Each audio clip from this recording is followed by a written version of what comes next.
Okay, so here we're going to clean the cooktop that is a gas range, and I'm going to show you some of the products to use. Remember, always start with your EnviroCloth and your window cloth. Those are your go-to ammo. You don't need to step it up until you find that these aren't cutting it. Then we'll show you a few other things that you can do to increase your cleaning ability.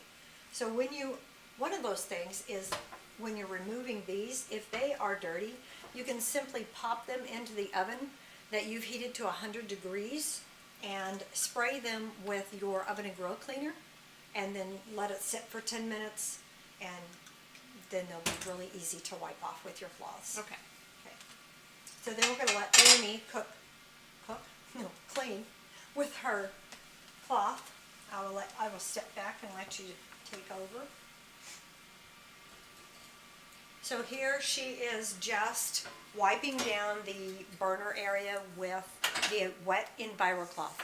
The cloth works best always when it is wet. So she is wiping down the burner area with her EnviroCloth that is wet, so that she can get all of the grease that's been left over from last night or this morning's cooking, and the spots that she really doesn't want in her beautiful cooktop.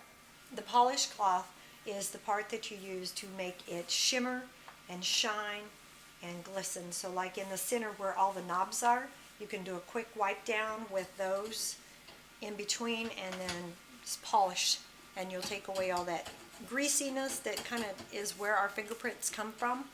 Or if you use product to clean with, you probably will find that you have marks that you're touching it and it's streaking. When you use Norwex, there's nothing left behind.